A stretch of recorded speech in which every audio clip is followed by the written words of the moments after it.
Welcome to Learning English, a daily 30-minute program from the Voice of America. I'm Jonathan Evans. And I'm Ashley Thompson. This program is aimed at English learners, so we speak a little slower and we use words and phrases especially written for people learning English. Today on the program, you will hear from Katie Weaver, Brian Lynn, and Anna Mateo. Later, Kelly Jean Kelly will bring us America's Presidents. But first, Ashley and Katie Weaver bring us an update on the effects of a powerful earthquake in Indonesia. Indonesia is recovering from a powerful earthquake and huge ocean waves that struck the island of Sulawesi on Friday. More than 800 people are reported dead. Some experts are wondering whether a new warning system could have saved many lives if it had been available. Indonesia has been developing a new tsunami warning system with the help of American experts for many years.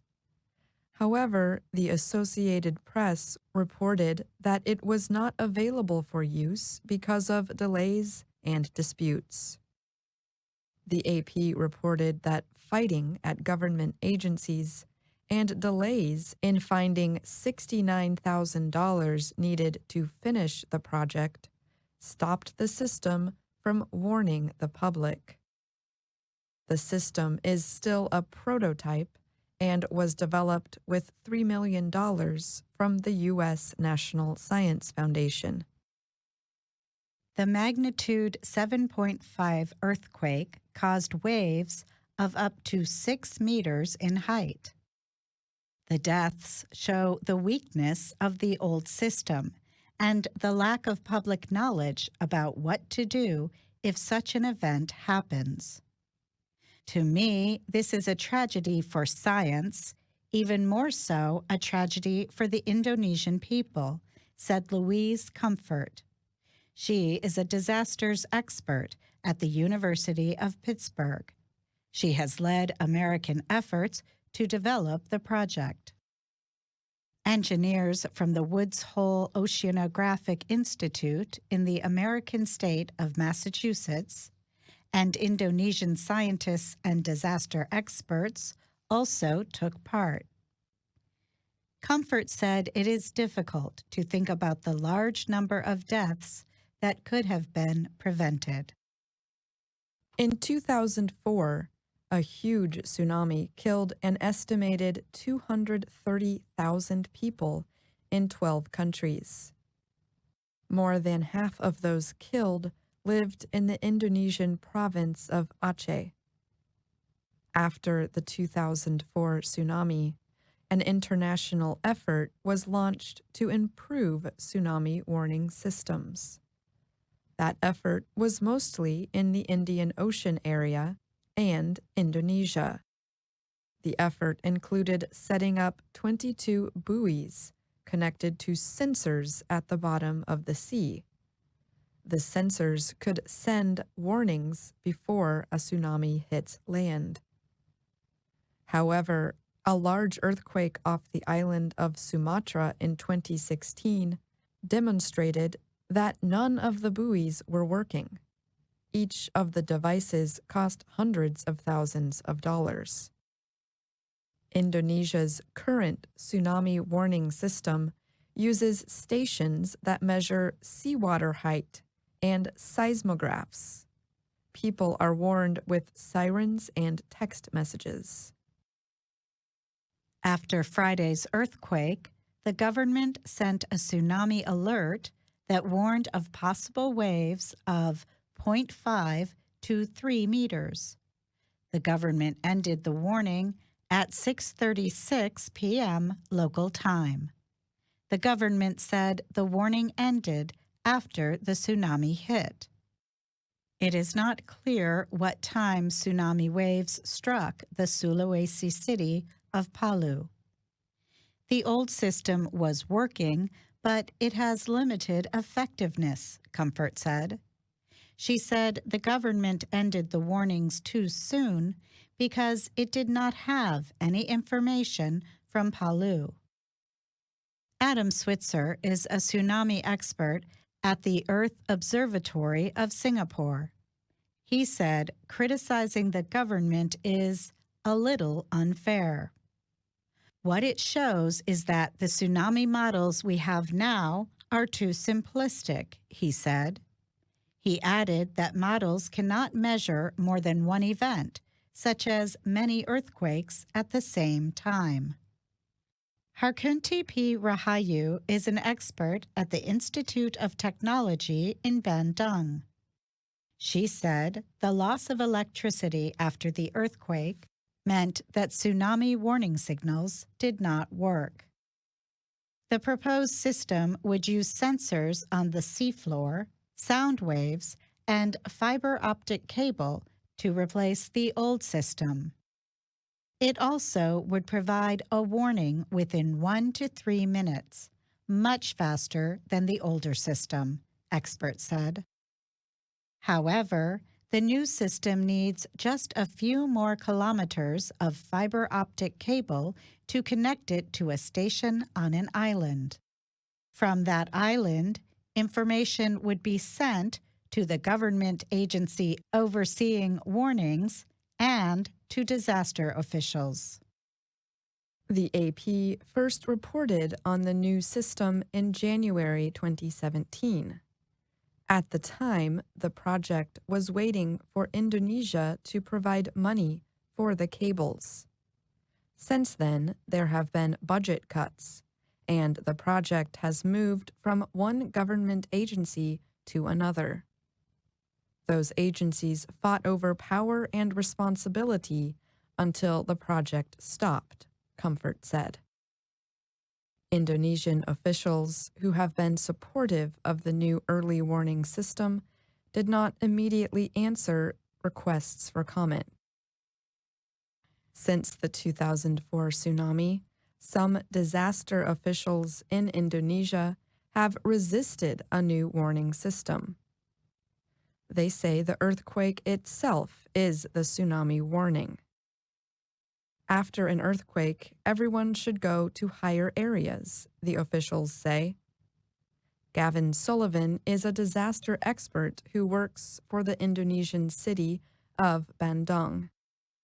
He noted that during Friday's tsunami, people were on the coast watching the wave move toward them.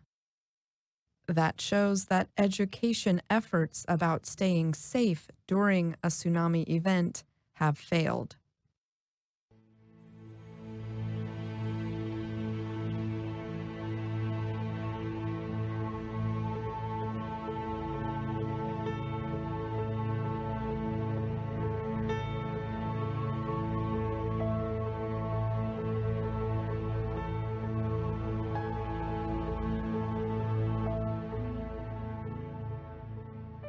A new study predicts that warmer waters in the Atlantic Ocean will continue to increase the number of major hurricanes. The study, published in the journal Science, was based on research carried out by the National Oceanic and Atmospheric Administration, or NOAA. Researchers say each hurricane season is likely to produce 5 to 8 major hurricanes by 2100. In 2017, 6 major hurricanes formed in the Atlantic.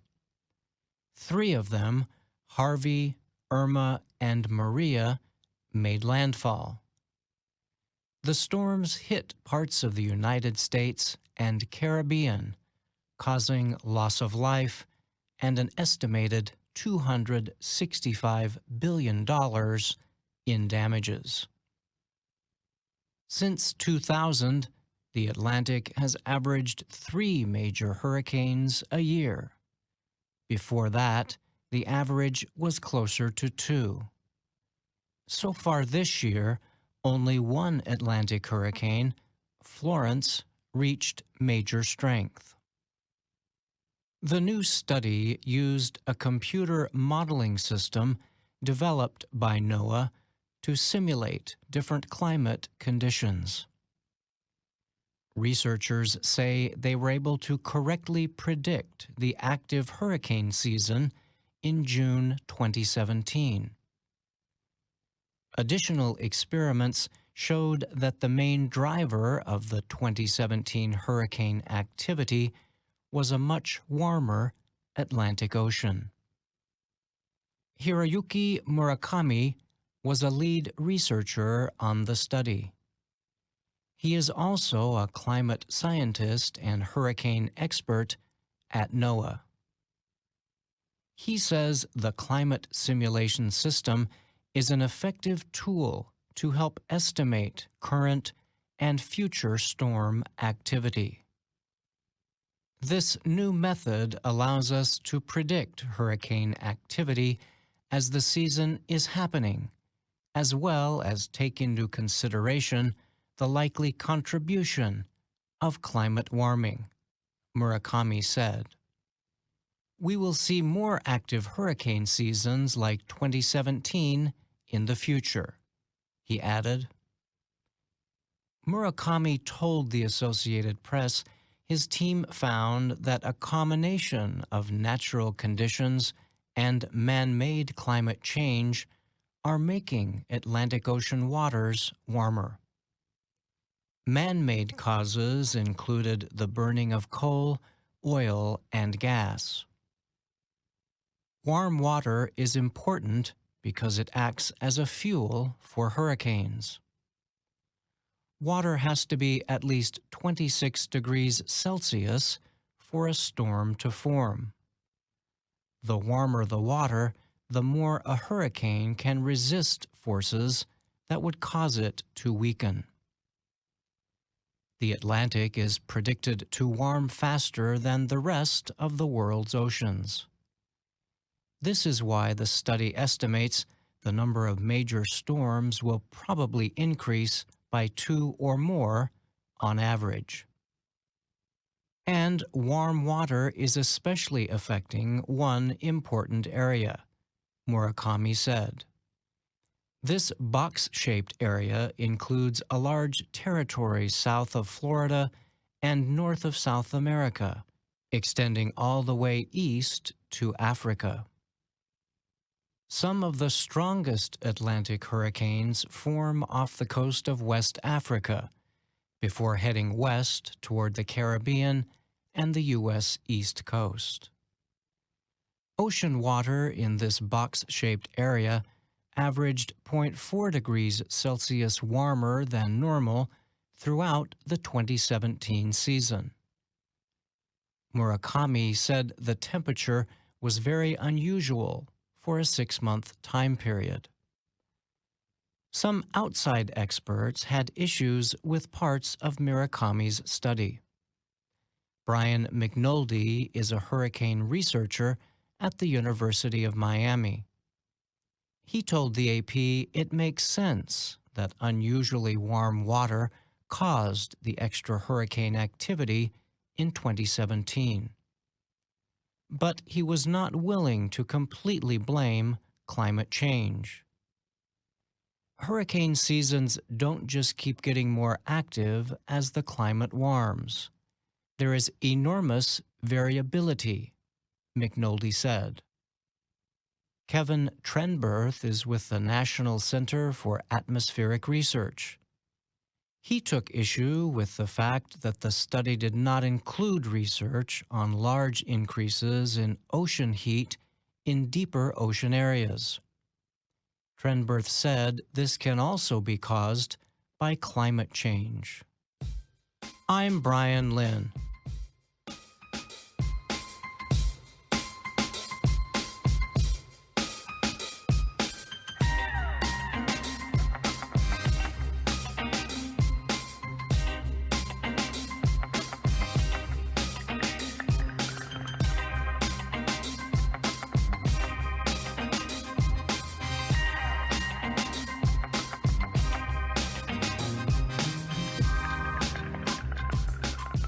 From VOA Learning English, this is the Health and Lifestyle Report. In the United States, fad diets come and go. It is sometimes hard to keep track of them all. However, one diet that always makes the list of healthiest is the Mediterranean diet. Well, now it has competition from the new Nordic diet. The new Nordic diet comes from the part of Northern Europe that includes Finland, Norway, Iceland, Sweden, and Denmark. This area is sometimes called Scandinavia. Diet experts at health.com explain that the new Nordic and the Mediterranean diets are quite similar. In fact, they were compared in a 2015 study. The study found that the new Nordic diet reduced inflammation within fat tissue. This type of inflammation is linked to obesity-related health risks. Both diets include lots of vegetables and fruits, whole grains, nuts, and seeds, and more seafood than meat. However, one big difference between the two is the choice of oil. The Mediterranean diet uses olive oil. Olives are not grown in Scandinavia, so canola or rapeseed oil is more common there. And that leads us to the heart of the new Nordic diet. It considers the environment and food preparation. So it is rich in food that is local and seasonal. As much as is possible, the new Nordic centers on fresh foods that are grown, raised, or caught where you live. What you can find in the forests, wild mushrooms, berries, and herbs are all important to this diet. Also found in this diet are lots of root vegetables, such as parsnips, carrots, and beets. The new Nordic diet centers around home-cooked meals. Restaurant meals can be higher in fat and calories. Eating better quality food but less of it is also part of this diet. It avoids processed foods, generally mass-produced foods that come already cooked and packaged. It stresses eating organic foods whenever possible and creating less waste as we cook and eat. The new Nordic is also an eco-friendly diet. It is more of a lifestyle, a way of living and eating, rather than a list of foods you can or cannot eat. Because it centers around local foods, it should not be surprising that fish is a main part of the new Nordic diet. Health experts on the Berkeley Wellness website say that people who eat fish tend to live longer and enjoy lower risks of cardiovascular disease. They add that eating fish may even boost a person's brain health. Fish, they say, contains vitamins, minerals, and other fats that may work with the omega-3s to protect the heart and overall health. But these experts also warn that it is important to eat the right kind of fish. Some are high in mercury, so they advise eating smaller fish. They are lower on the food chain. And if you catch the fish yourself, make sure and check with local experts to make sure the water quality is healthy. The website suggests that anchovies, sardines, cod, shrimp, and salmon are among the best choices. They say to avoid bigger fish, such as shark and swordfish, because they contain more mercury. Also on the Berkeley Wellness website, Diet experts make other suggestions about which fish to eat. And that's the Health and Lifestyle Report. I'm Anna Mateo.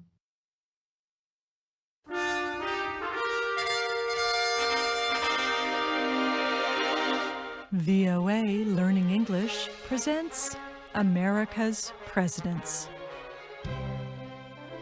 Today we are talking about a vice president. John Tyler was William Henry Harrison's partner on the ticket in the 1840 election. He was the Tyler of the campaign slogan, Tippecanoe and Tyler too. But only 1 month into his term as president, Harrison unexpectedly died. He was the first U.S. president to die in office. Today, Americans accept that when that happens, the vice president becomes the president. But in 1841, no one really knew what to do. So people turned to the Constitution. It said, if the president is removed from office, or if he dies, resigns, or is not able to perform his duties, his power and responsibility is given to the vice president. But the meaning of those words was unclear. Did the vice president really become the president? Or did the vice president just act like the president? The Constitution may not have been clear, but John Tyler was. He claimed that after Harrison's death, he really was the president. Tyler made sure he was quickly sworn in. He answered only to the title president. He even refused to open letters that were sent to acting President Tyler. Eventually, Americans accepted John Tyler was the nation's 10th president. But some Americans were not happy about that fact. During his presidency, all but one of Tyler's cabinet advisors resigned, and members of his own party tried to impeach him.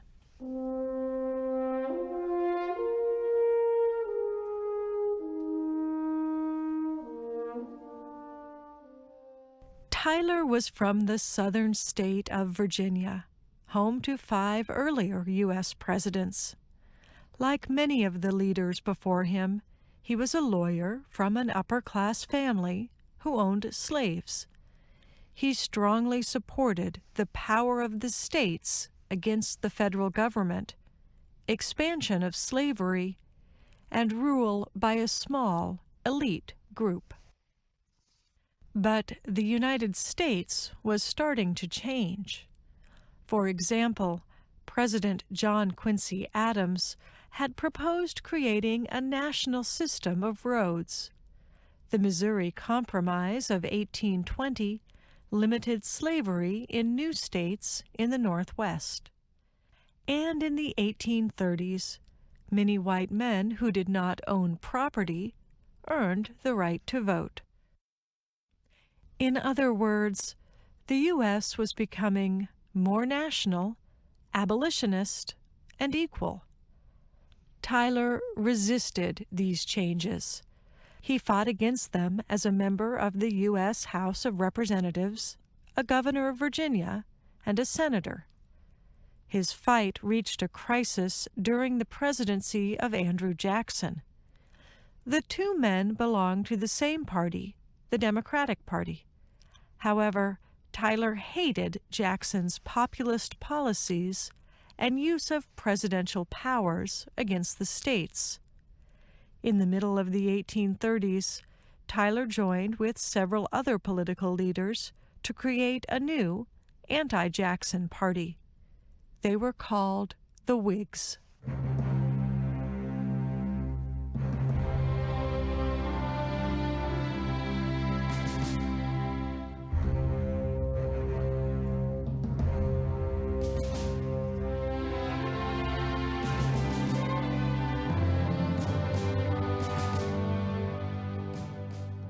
The new Whig Party badly wanted to win the 1840 presidential election against Jackson's right-hand man, Martin Van Buren.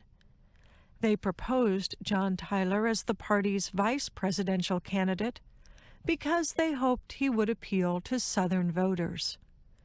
The Whigs succeeded. Tyler and Harrison won the election.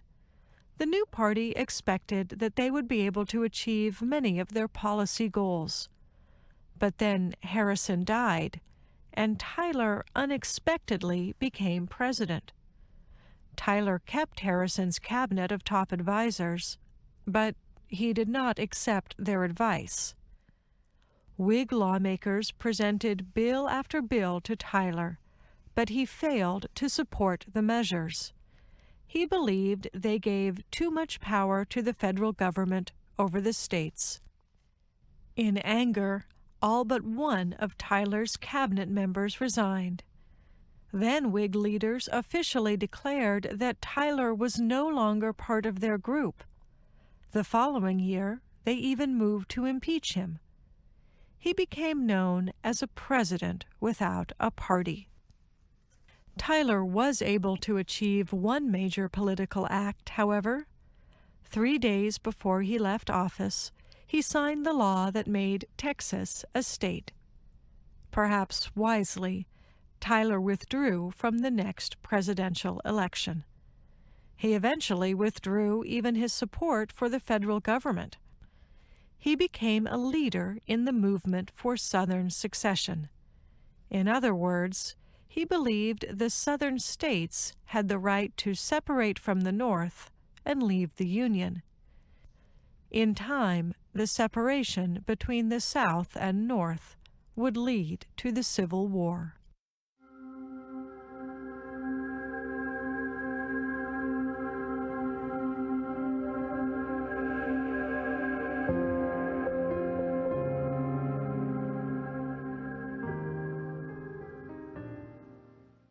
Tyler was an unusual president.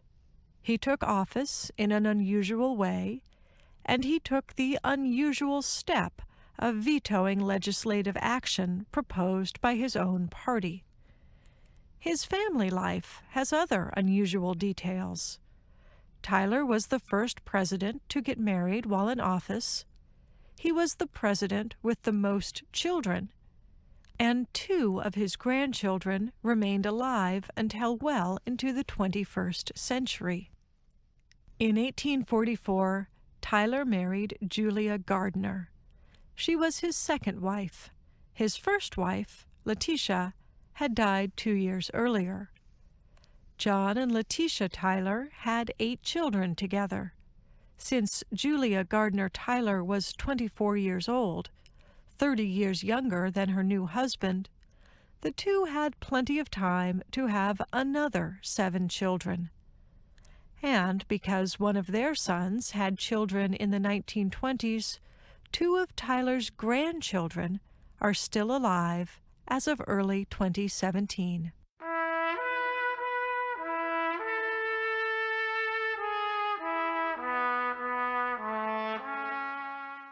Tyler is not remembered as a good president, but he is remembered for establishing a precedent, a way of doing something that other people have followed.